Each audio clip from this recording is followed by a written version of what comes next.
we are able to unlock that light, I think that we have that ability to connect to it. Not to necessarily create it, of course, but to let it in, to connect to it.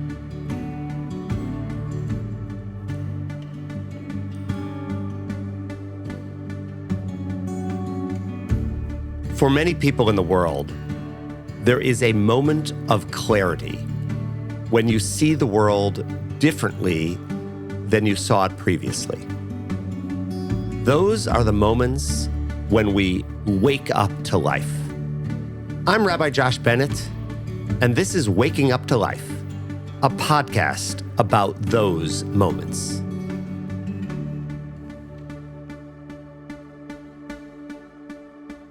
Today, we have another special edition of Waking Up to Life. I'm in my office getting ready to bridge the gap between two seasons, and I have two dear friends, Aaron Markovitz, who is the Temple Israel Zipser Foundation Artist in Residence, and Cantor Neil Michaels, one of our spiritual leaders. To both of you, I'm so happy to welcome you to the show. Well, thank you very much for having me. I'm excited to be here and get to share some music with you. Again, this is a treat. Keep doing what you're doing.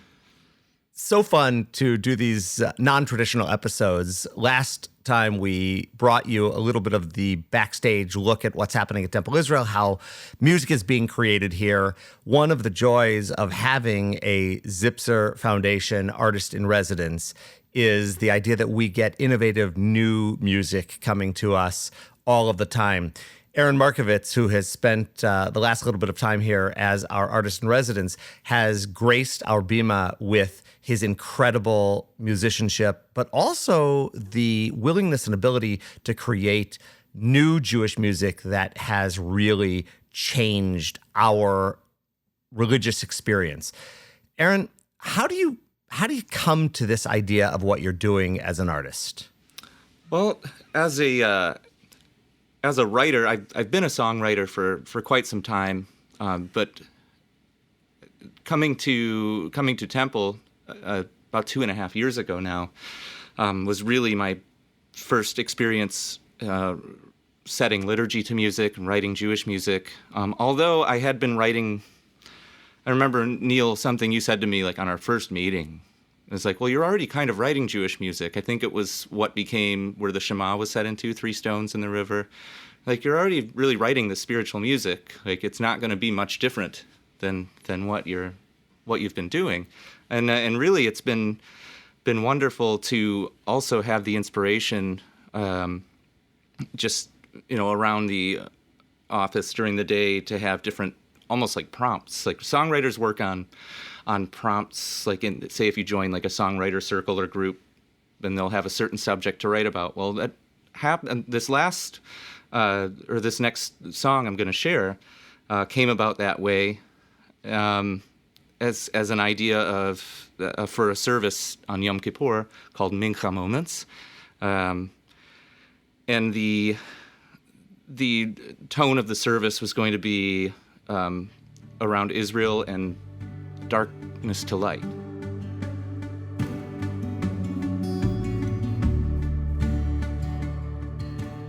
So I was looking, okay, of course I'd like to write something. Rabbi Paul Yedwab said, well, of course you don't have to write something, but if you want to, go ahead. And for me, it's like, no, I absolutely have to write something. That's what I do. So getting to have that constant stream of ideas coming in from all of these beautiful things and things to write about has been really refreshing and wonderful.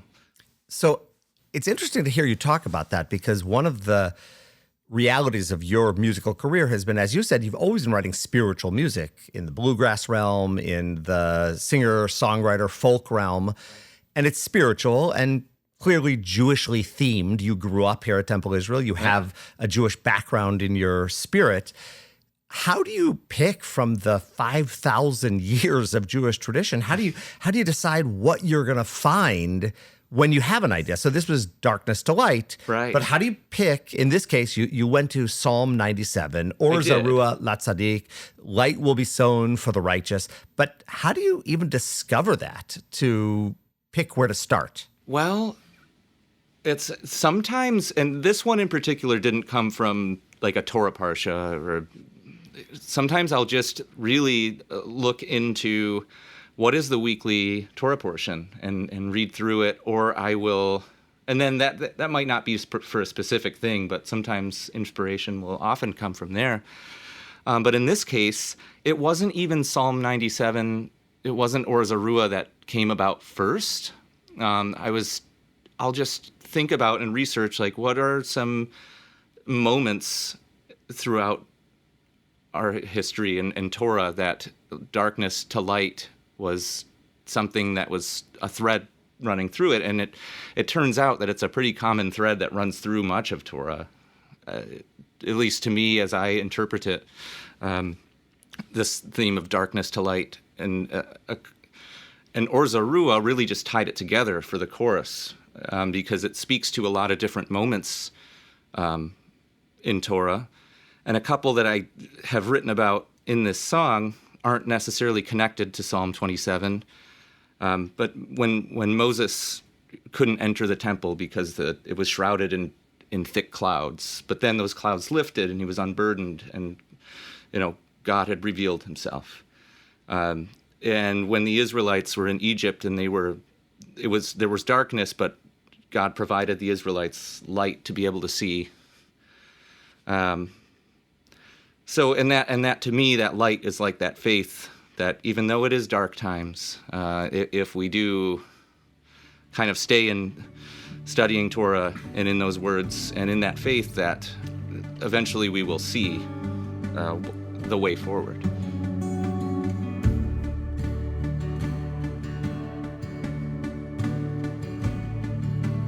And that has been a theme for the Jewish people, as you said, in every generation. Right. Every moment where darkness is reigning in the world, we, the Jewish people, have survived by connecting to that divine light that is in the universe that's bringing us out of the darkness towards something better.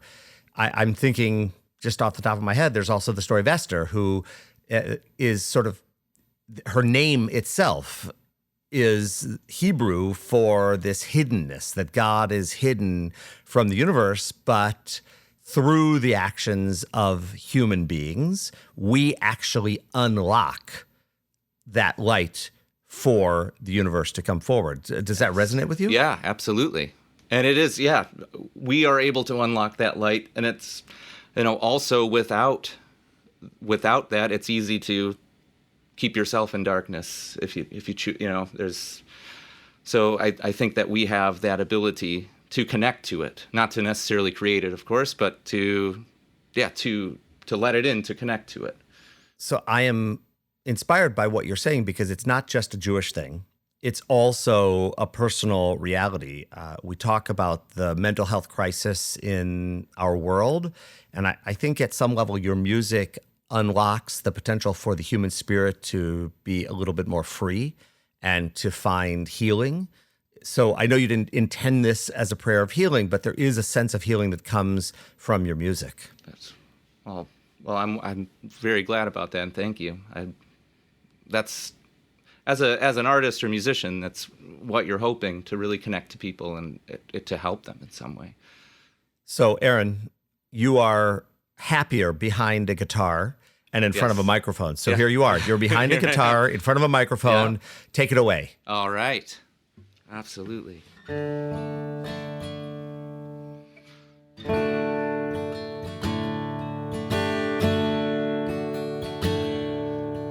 How can we pretend to know the light that you may leave us at the end of this long, dark road?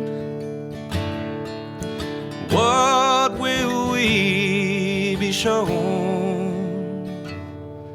Or we'll keep our lamps trimmed and burning to see what our God has done. The flickers dance on the walls of truth from what you've been known to do.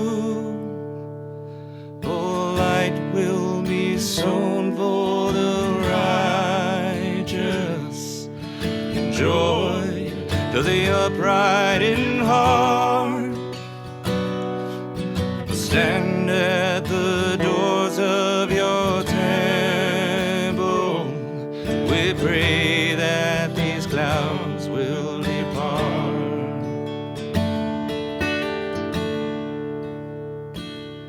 Well, you've led us through storms with clouds so thick that for a time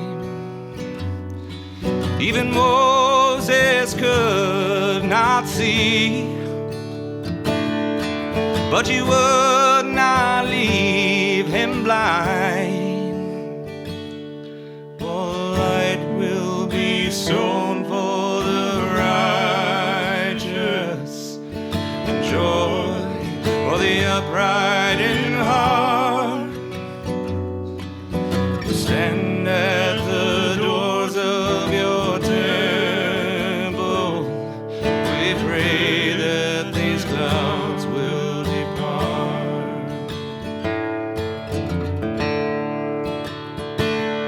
Oh, light will be sown for the righteous, joy to the upright in heart.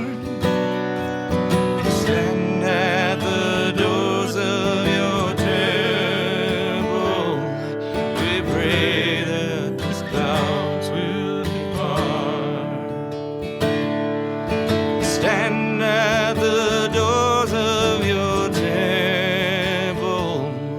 We pray that these clouds will depart.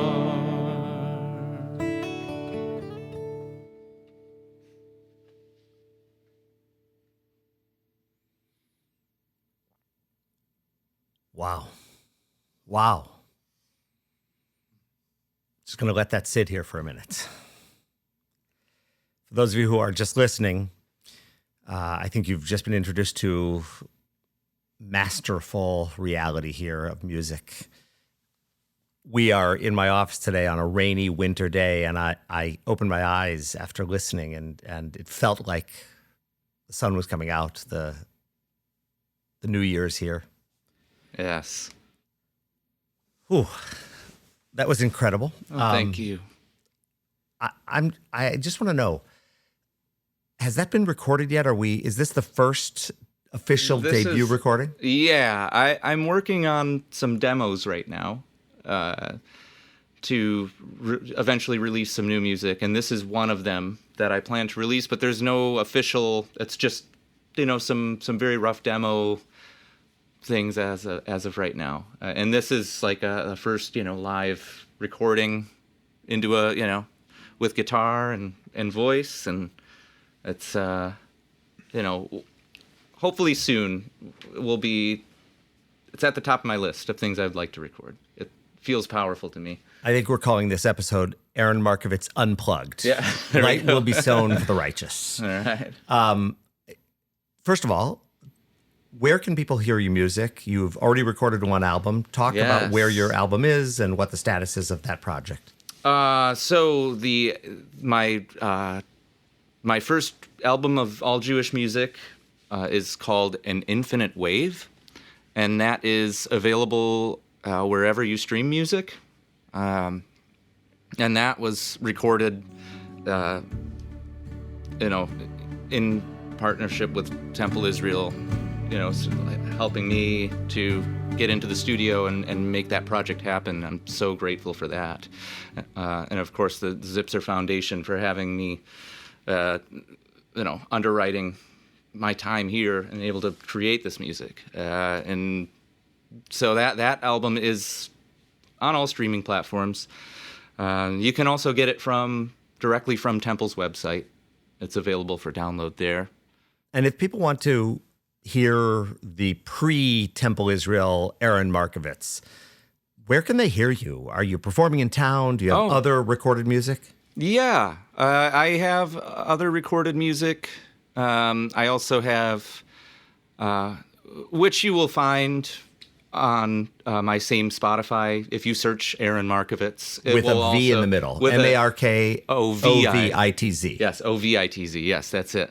And that record will come up as well. I also have a bluegrass band that has played here with us on the Bema a couple of services, and that band is called Wilson Thicket.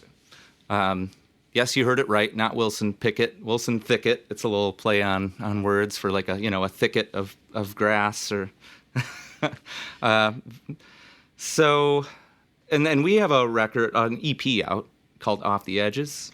And that is, all of this is available on Spotify, yes, Apple Music, yep. etc. And Wilson Thicket will be under Wilson Thicket, not my name. I don't know. It may come up too because I don't know how the algorithms I'm sure it's linked pick somehow. things. But yeah, that bluegrass band's very fun. A very talented group of guys, and Jason Denny's another writer in that band. So it's about half my material, half his material, and he's singing lead on it as well, playing mandolin.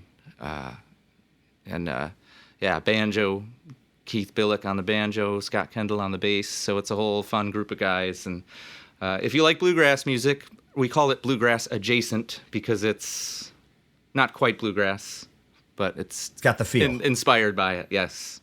And Neil, Cantor Neil, is there an upcoming project here at Temple Israel, perhaps, that people can look forward to? We're talking about going back into the studio for our next Temple Israel Kabbalat Shabbat recording, maybe this summer. That is exciting. So that'd be really great, and may feature some of Aaron's tunes as well if we can twist his arm. That's amazing. So Temple has been really incredible about putting out music over the years that is, I think, received a national acclaim. People are singing our music all over the country, and it's entered into worship spaces everywhere. So I'm really proud of what you and our musical team are doing here at Temple. Thank you so much. Thank you. We're very fortunate to be able to do these kinds of things, to have these passion projects underwritten within the organization of Temple Israel, and also to have the kind of continuing support of our fellow clergy to be, our best creatively. So before we end, Aaron, I want to just ask you, this is a personal question I've been thinking about from the beginning of your time here to now. When you first came, all of us who watched you loved your music and also saw a shyness that sort of preferred playing to the band as opposed to playing to the congregation. Has that been an interesting evolution for you to feel more comfortable as a prayer leader as opposed to the ensemble of the band? Yes, it's a completely different. I think you don't think about it when you're just playing shows or gigs or. Mm-hmm. You think like, oh yeah, I'm fine being in front of people. I'm not nervous. I do this all the time. But really, it's a completely different thing because you are really connecting. I mean, there's times that you are connecting as well with an audience when you're playing with a band or an ensemble. But it's different when really to get up and say something too before a prayer, before a song. I really struggled with. I just, kind of voice shaking, and I'm not quite sure why, but I think that I've grown a whole lot with that. Just going into it and getting comfortable with the cadence of the service and the flow, and really something that's helped me greatly with being able to get up in front as a song leader is really working with the kids at Temple. And, kind of opening up with that a lot more has helped immensely because I was not comfortable. I was super shy with that, too. I didn't know what to do and probably ended up overthinking things a lot. Well, we've noticed the change. Well, that's good. I love to hear that.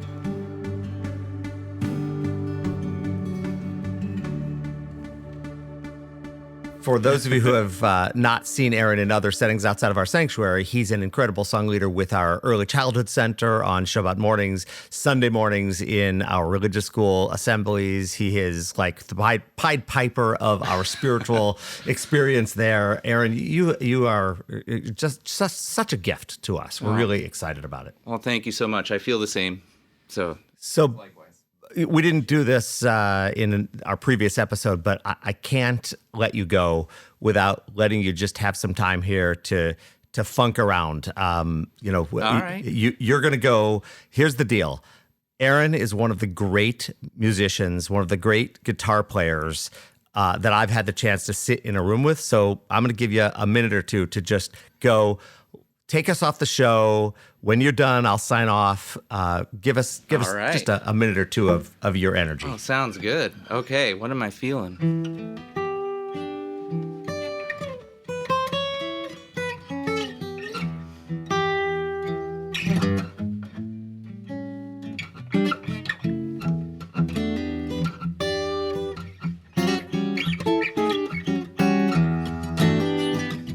You did say funk around a little bit, so Yeah, it's got a blues that feel, funk, a little blues funk.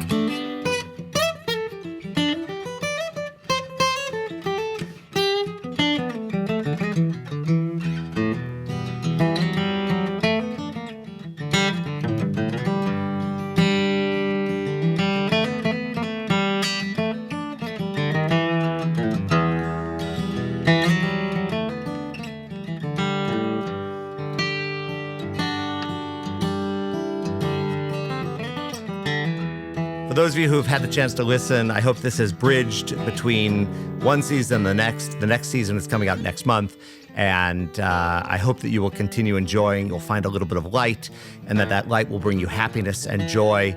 In the meantime, between episodes, I hope you will look for friends and family in your lives who might have a story to tell. Invite them to reach out to me. I'd love to have them on the show.